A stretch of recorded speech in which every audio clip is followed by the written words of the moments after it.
I'm so glad you're all here. These are my favorite forums, these one-day forums. It's so intimate. It's not too many people. You can actually have a conversation. So I have the leaders of some of the largest companies on this planet with me. And they will introduce themselves here shortly. This is Seraj Bharwani. I'm the Chief Strategy Officer and the public face of a company called Illumin. Illumin is a publicly owned company which focuses on journey advertising. I'm just going to leave it at that. If you guys are more curious, we have some members of our team here and we can talk more about it. But for today, our focus is on reach. Everybody wants customer reach. Whatever the customer may be. It could be a business, it could be a consumer. And you're always curious, what are all the ways to get the right way to these people, right? To connect with your brand. And it's not always easy. We've all talked about this as to how fragmented the market is out there and so forth. So we figured we will bring Sylviane, please introduce yourself. Hi, so I work at HP within our in-house media agency, and I lead it's called Global Media Strategy. Great. Hey everyone, Tony Colvin here, Director of Performance Marketing at Albertsons Company. So my job is to make sure that we are continuing to reach our customers at every stage of where they're consuming content, both digital and when they go in store.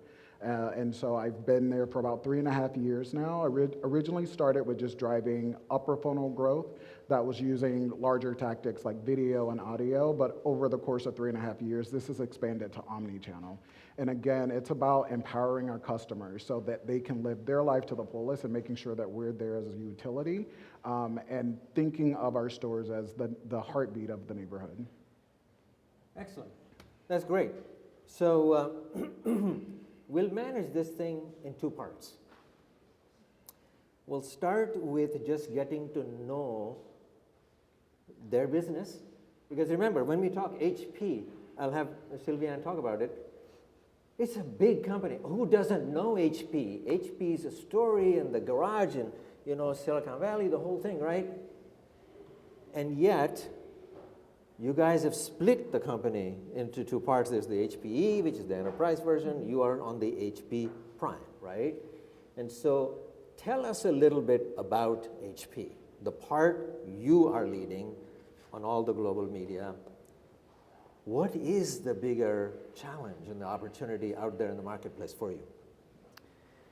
So the biggest business challenge, I will say, for HP is no surprise. It's a highly competitive environment. So there's a bunch of us out there, and we all look the same. And it's constantly innovating, and just you need to adjust to the new consumer needs.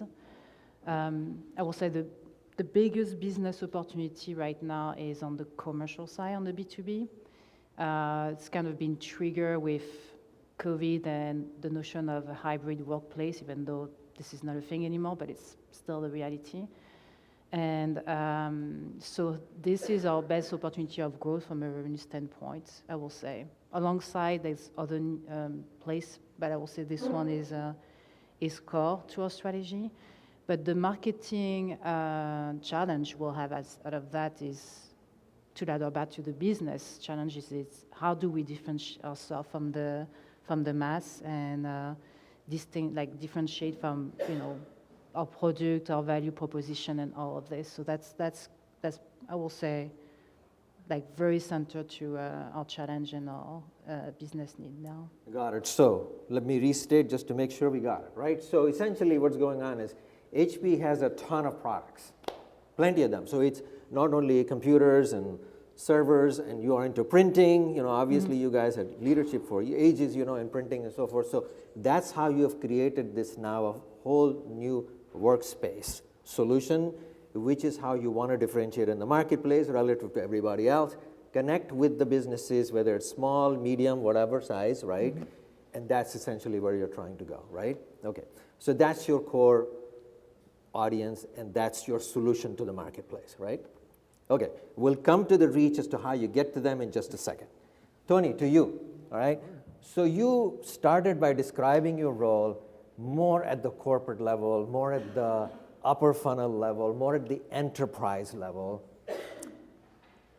How is that different from how marketing gets done in your business at a regional level? So, for example, as I've said to you before, I am an avid consumer of Star Market, Yes. which is one of the, how many brands you have regionally? So there are 13 different stores, or what we call banners, across the Okay. country, 2,200 stores in total.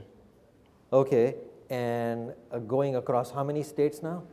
I think that's about 30 odd states right now. Okay, all right, doing about $88 billion in business annually? Roughly. I'm not going to go on record, but We got it, okay. you got it about right. All right, okay, excellent. Do you see the complexity here? Tony's job is enterprise marketing, Albertsons companies. Underneath that, there are these tons of regional brands, of which I mentioned one, Star Market. It's an amazingly great brand in the Boston area where I live. I've been loyal to this brand for the past 25 years now, right? I go there every week. Yeah, so I shop over there. Show us the distinction. What does enterprise marketing do relative to what does a regional brand like Star Market do? Yeah, I think that's a great question. I'll actually pose it to the audience. So we have a number of stores across the country. Who here has visited a Safeway? All right, so we're in NorCal division, that's Safeway. When you walk in the store, raise your hand if you see signs as soon as you walk in the store for prices or promos or anything that we're running. All right, that's everyone. So that is local marketing. That is marketing that is happening at the regional level. Now, say you're on Facebook or you're on Food Network and you get served an ad for Safeway that says, you know, freshest available vegetables year-round, shop now. And you click that and you go to the Safeway.com website. That is enterprise marketing. So think about it in the way of that we work very closely with our regional counterparts to ensure that we're telling one cohesive story for all of our marketing objectives. And so it's not a us versus them, but it's how do we work together collectively, because there are certain levers that each region that they can pull one-to-one with the customers that we at the enterprise level won't have access to, and vice versa. There is reach and optimization of that reach that we can reach at a larger scale on the corporate level that regional teams may not have access to. And so I really think of both teams working together for a single marketing You're objective. taking advantage of some of the scale advantages at the higher level, upper level, all of that stuff, Yep. right? What's the one fundamental shift that has happened in your business in the way you approach the customer pre and post-COVID? Ooh, that is a very loaded question. So in full transparency, I joined at the height of COVID. We were tasked with hitting specific goals for e-commerce that we had a 5-year plan that we needed to hit in 6 months. So our team scaled from 5 people to 80 people in the course of 6 months. And that whole goal was to make sure that we were capturing and driving customer growth. That means that our play was largely acquisition, because what the pandemic afforded us at that time were there were a ton of new people to our stores, people who had never shopped online, people who'd never shopped our stores, and we needed to find a way to engage and retain them. Now fast forward to this year, completely different landscape. There's economic headwinds, there's inflation. You know, there are people who are now not only shopping our stores, but they're shopping our stores, our competitor stores at varying levels of frequency. And so the way that that's changed our strategy is that we've really focused on retaining our loyal customers.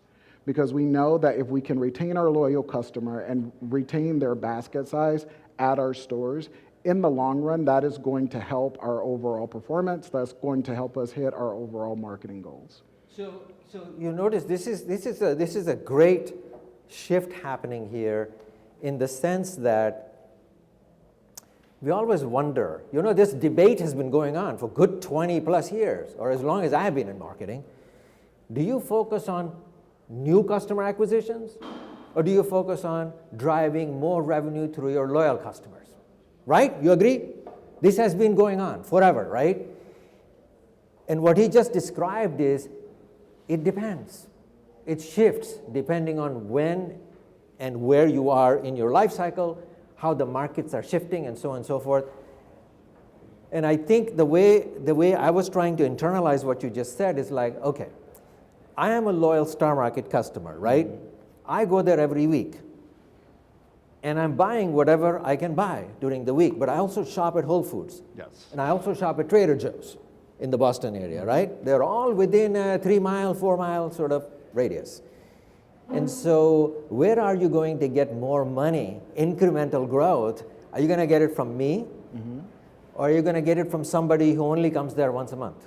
Right. No, and I think that's a really good question. When we think about those incremental trips, you know, we think about it from the standpoint of what customers are actually shopping for. And so that goes into, you know, this idea of shopper missions, right? So there are people who shop pretty much on a schedule. Like every 4 weeks they buy these same products. Yeah. But there are some people who shop weekly and their basket can vary. And so what we try to do is that we build our marketing plans based on the frequency of those different segment groups. Got it. Okay, excellent. That's good. I'm going to come back to you in terms of very specific channel strategy that you use, but before I go there, let's go to you, Sylviane. Who is the core customer who is ultimately going to make a decision on the workspace solution that they'll buy from somebody, whoever the providers might be from them? Well, based on the insight, I will say it's the IT decision maker and anyone influencing this, those decisions. So it could be, you know, go up to the C-suite, the business decision maker we're talking. So the call center audience, I will say those are the people. They are the one that going to be ended off a call by the sales team and kind of close a deal. Got it. Okay, Yeah. so let's look at the IT decision maker just for a second, right? Where can you get them? Where are they mainly? Where are they living? What are they paying attention to? Well, they're not in this room, but they're pretty much everywhere else. Okay, all right. I will say so our targeting strategy is like trying to look at that key audience and then kind of look at the circle of influence. Got it. Because Okay. at the end of the day, Excellent. you have the ITDM, but you have all the other job title around procurement, you have the larger BDM, and then you obviously have the end user, whoever's going to use. Of course, it. yes. And more, actually, the employee has a tell in terms Sure, of what yes, they want and yeah. what they need. And They have a actually- voice, yes. Yeah. So I won't say people can have an Apple in our company, but it happens in this company that they offer both, right? So we've been targeting for brand efforts. We've been focusing on the larger end user, Broader stakeholders. broader stakeholder. So we have a H demo to proxy that. And the reason why is because the first one, which I just told you, is like appeal to the different circle of Sure, influence. yes. But also it's just the response of the limitation in addressability that we all face, right? In terms of how do you find those ITDM in the media space outside of LinkedIn. LinkedIn is very happy that we have ITDM as an audience, I will say. So there's, like, we need to scale, and we'll just have a spillover around the ITDM if we target larger. And Got we it. have we have tested all those third-party data back in the days, Bombora and all those guys, Merkle, and tested phase two, just a demo targeting, and realized that we just had better reach of the ITDM with just a random demo targeting. So the cost to serve is actually way more efficient when we go larger. So for the brand, I will say we're tackling larger. We're just identifying those contextual places to make sure we don't spread too much and be strategic in terms of how we're talking to them. Yes. And our creative strategy aligns to this different group of people. You have plenty of different perspectives in HP of Yeah. people who think what's the right thing to do to reach the ITDM. How would you argue in favor or against those who are actually saying, we got these people on LinkedIn, to your point earlier. That's where they have their own credentials. Everything you need to know about them is there. LinkedIn will tell you, spend your first $10 million or first $15 million over there, and we will find you however you want to get them. Why not spend all your money on LinkedIn? You asking me? I'm asking you. Because it would be very boring first, but no, the main reason is like we show data. We know the audience insight, and we're able to tell them, well, you know, obviously they're going there, but they're actual people and, you know, customers, so they go elsewhere, and there's other way to target They have them. other things to do in life. You're saying. Exactly. Yes, And by the okay. way, there's like all of our friends and different OEM that's going after them as well. So we don't have like a strong place to differentiate ourselves. Got it. Okay. Okay. Yeah. Excellent. You got it right. This is a huge issue in any B2B marketing right now. And I'm telling you because we worked with the largest of the brands in this area right here in Silicon Valley, where they're all trying to do pretty much the same thing, the same issue. I want to get to the IT person. They are the ones who will understand my solution. They will understand how to best implement it, do all of those things. But is that all we can do? There's so much more you can do and isn't efficient to do that. Plus, the channels saturate. You can't be in a single channel and load all your money over there, right? And so it will start degrading really fast. And so that's a big issue. One last thing I want to ask you about this thing. Another thing that every one of these companies is very excited about doing, and I don't know what your experience has been, is content marketing. They all believe that they are the experts in whatever it is, pick, whether it's workspace, whether it's cloud computing, whether it's AI, whatever, right? And they want to claim that their content is the best content. If you put the content in front of the right people, boom, we'll get the business. Mm-hmm. How do you approach that? So the way we approach that is saying that everything that speaks to editorial and build the brand and white paper is something that we should use for our, I'll say, SEO strategy and how to be more relevant in the space. But from a media standpoint, the way the user interacts with media, you need to be, you need to catch the attention with something that's gonna be appealing. Potentially invite him to just digest like the 50-page white paper that nobody cares, I will say.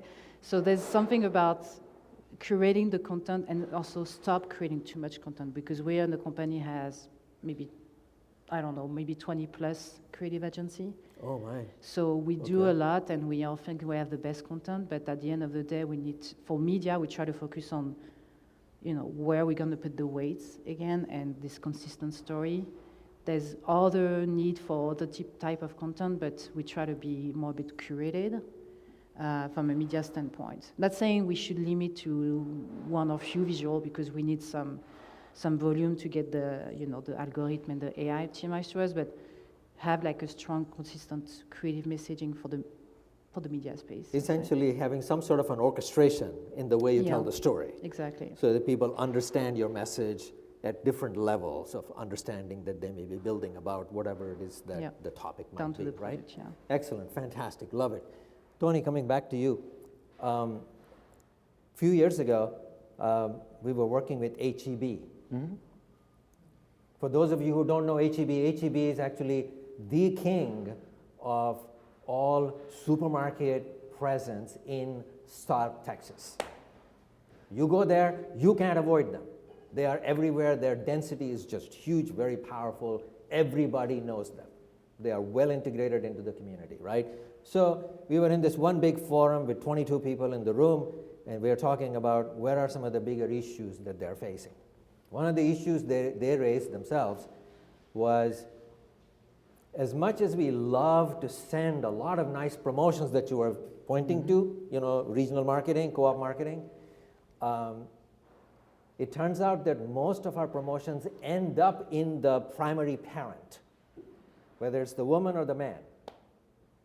They are the ones who receive most of the stuff, which means we end up bombarding that person who has the least amount of attention available. They are too busy already. What's happening in your business to find a solution to that? How have you evolved your business from there to wherever you are now?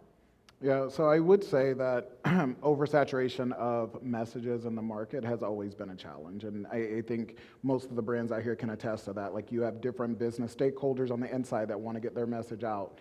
And when you actually put it on paper, you're like, wow, this person could be getting hit with 10 to 15 different messages at any given point throughout the day.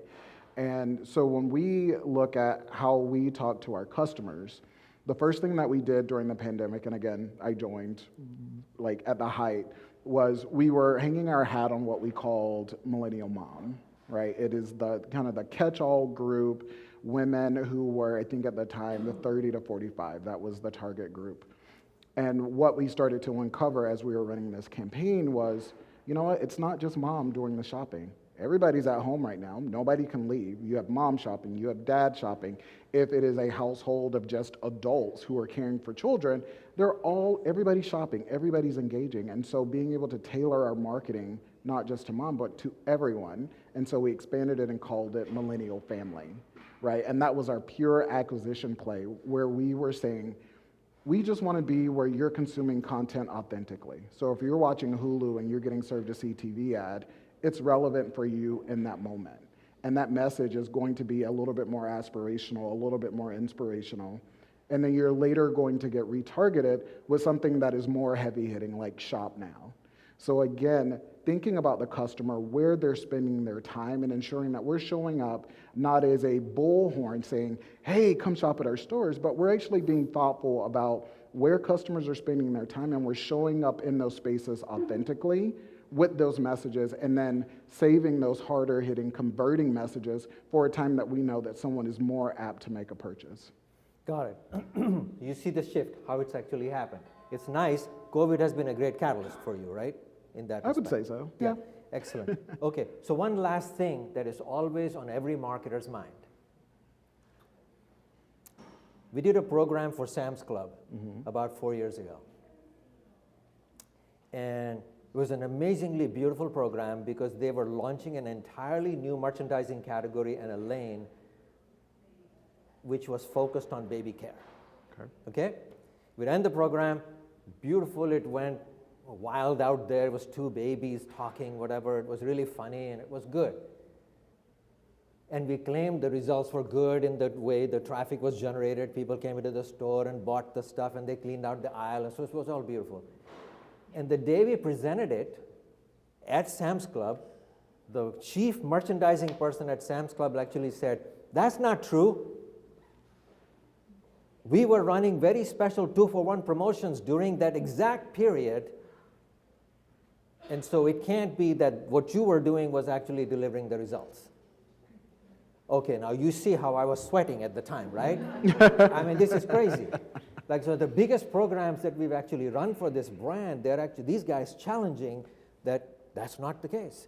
And so how are you addressing that challenge, given that you are at the enterprise level and the regional marketing people, you said you collaborate. Yes. I just don't know how it's done. So tell us. Yeah, that's how a it's great done. question. So, you know, anybody who's running a marketing business, or a business in general, there are different inputs or different variables that have an effect on whether or not somebody makes a purchase, whether or not a campaign was effective, whether or not a promo was effective. And the biggest question is, how do you measure all those pieces together? And so, you know, we have a partner that essentially does marketing mix modeling, where we take all those inputs and we put them all together so we can truly understand how our different initiatives, how our different tactics are truly driving sales and truly driving that bottom dollar. Not only that, we also look at external headwinds that are also happening. So say, for instance, yes, you could be running a great campaign right now, but unemployment spiked last week. You could be running a great campaign, or there's a storm on the other side of the country.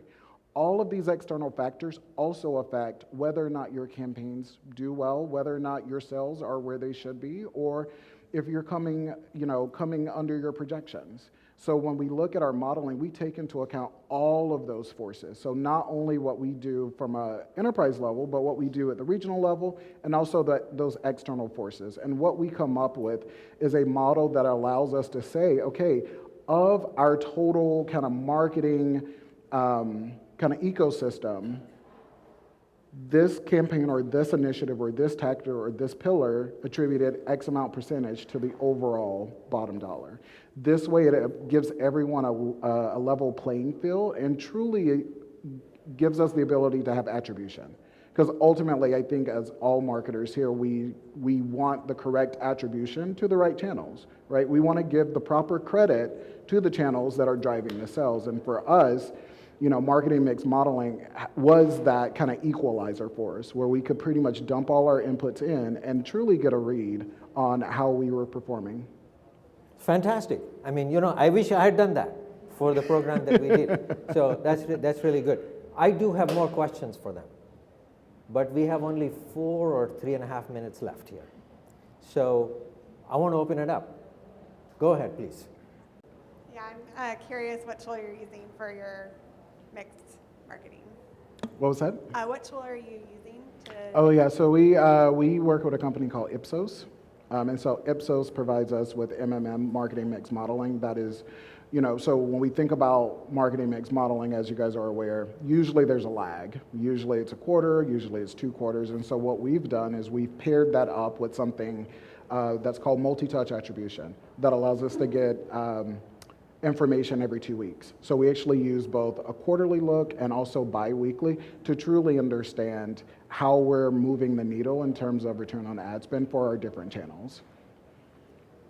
It's a different part now, right, for the MTA? What was that? For the MTA, are you using a different? Nope, same partner. Same Oh, partner? nice, very nice. Okay, so that's more integrated, which is beautiful. Yeah, anybody else? No, everybody's hungry? Yeah, go ahead. No, go ahead. Okay. So we've seen instances where MMM can base results more on volume or scale or effectively impressions, and advertisers struggle to identify the top sort of performance players within that. Seems like you've got MTA to maybe offset some of that, but are you seeing those discrepancies and having to reconcile between the two? I would say that we've worked pretty closely with our partner over the past 4 or 5 years to get it in tune, right? So one of the things that I look at as soon as I see one of these reports is I look at our variance curve, right? So what is the model predicting versus what we're actually seeing in sales? And if it is somewhere between, 1 to 2% of a variance, I'm like, this is pretty spot on, right? But it's definitely taken some work because, there are channels that behave very differently. And so how do you, essentially build an attribution model that can take that to effect? But really looking at that R curve and making sure that the variance and what we're seeing between actual sales and what the model is predicting, and having a very defined window of saying, it can't go over 2%, it can't go over 3%. That way we have that margin of error as close to 0 as we can get it. Very nice, very nice. Any other questions? Sylviane, I have one final question for you. You operate at a global media level, but you also managed media at one point for just North America, right? Right. Okay. The years we had IBM as a client, this was a single biggest issue, and the issue that came from the fields, which was every region saying, we are different. We are unique. Our customer base thinks differently. How do you manage your role at a global level and still be able to influence what the regional markets do? So there's 2 aspects of this. I will say from a planning standpoint, I think there's enough rigor and discipline in how we approach that and bring some consistent play in terms of how we should be looking at the insight, how it's going to drive our contextual alignment type of strategy, attention-based planning for brand, what are the KPI we should be using. So there's a lot of consistency in the way we plan. Okay. From a creative standpoint, we haven't completely solved for that. But at the end of the day, I will say the creative might not be perfect, but as long as you're consistent, running this ad more than 1 quarter, which is called success where we live now, and also find some way to have this media creative alignment, which I think we've been losing as we took things in-house, and we still have an outside creative agency. So kind of you know, at the regional level, there might be some way to play that, like have a bit of fun about the creative theme or direction, the role for comms, as well as the media application that might be relevant in the market. Got it. Okay, so if I replay this thing just to make sure I got it, you're essentially making sure that there are some rigorous approaches that have worked for you in one or other markets to be able to carry that across all the regions so they all benefit from it. And then places where you can really build the synergies, you try to push for it. Yeah. And you still give them some liberty to go do the things at the local level if they want to use some other different creative things like that, right? Yeah, they have full liberty for sure. Got it. Thank you. That's all for us today. Thank you so much. Thank you. It's It was a real pleasure, Tony. Real pleasure.